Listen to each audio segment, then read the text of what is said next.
पुलवामा हल्ल्यानंतर भारतानं ऑपरेशन सिंदूर राबवून पाकिस्तानला सडेतोड प्रत्युत्तर दिलं.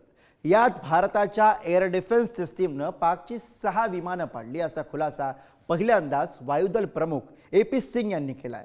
जवळपास तासाभराच्या व्याख्यानामध्ये ए.पी. सिंग यांनी नेमके काय काय खुलासे केलेत याविषयीचा हा रिपोर्ट बघूयात.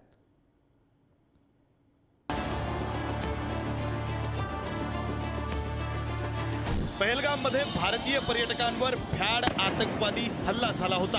या हल्ल्याला भारतानं ठोस प्रत्युत्तर देण्यासाठी ऑपरेशन सिंदूर राबवलं आणि दहशतवाद पोचणाऱ्या पाकड्यांच्या सीमेत घुसून दहशतवादी तळ उद्ध्वस्त केले.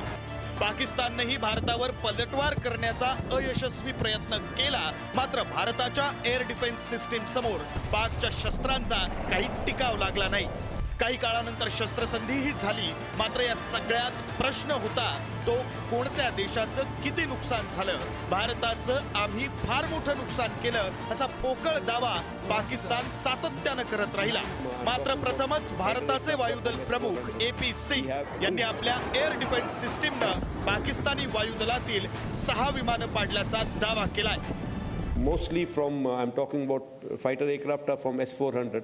We have at least 5 fighters confirmed kills and 1 large aircraft which could be either an Elint aircraft or an AWNC aircraft which was taken on at a distance of about 300 kilometers. This is the actually largest ever recorded surface to air kill that we can talk about.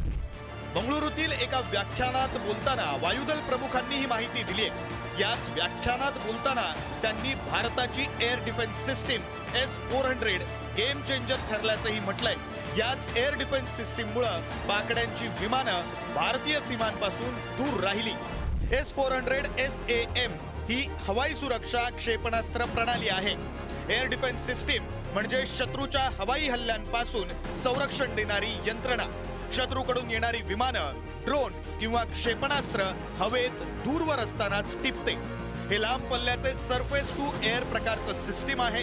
हे system स्वतः जमिनीवर तैनात असतं. तिथूनच क्षेपणास्त्र डागून शत्रूचे rocket क्षेपणास्त्र हवेतच नष्ट करतं.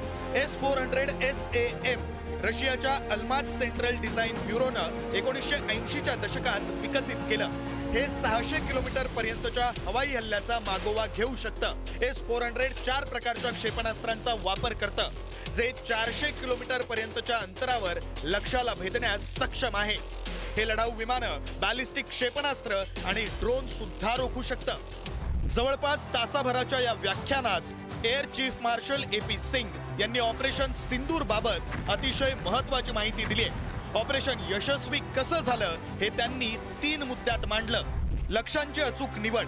केवळ दहशतवाद्यांचे लॉन्चपॅडच नव्हे तर दहशतवादी संघटनांच्या म्होरक्यांना आणि त्यांच्या मुख्यालयांना लक्ष्य करण्याचा निर्णय घेण्यात आला होता. बहावलपूर आणि बुरिदके इथल्या दहशतवादी मुख्यालयांवर हल्ले करण्यात आले.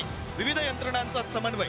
या ऑपरेशनमध्ये तिन्ही सैन्य दलांसह एकूण 8 विविध सुरक्षा यंत्रणांचा सहभाग होता आणि सर्वांमध्ये उत्तम समन्वय होता. S-400 प्रणाली गेम चेंजर ठरली. हवाई दल प्रमुखांनी नुकत्याच खरेदी केलेल्या S-400 क्षेपणास्त्र संरक्षण प्रणालीचं विशेष कौतुक केलं. S-400 प्रणाली खऱ्या अर्थानं गेम चेंजर ठरली. भारत पाकिस्तान संघर्षात पाकिस्तानचं नेमकं किती नुकसान झालं, हा संघर्ष फायद्याचा ठरला की नुकसानाचा, असा प्रश्न विचारणाऱ्यांना आता air chief marshal A P. Singh यांच्या या व्याख्यानानंतर उत्तर मिळालं असेल हे नक्की. Bureau report, Pudhari news, इंडियानामा.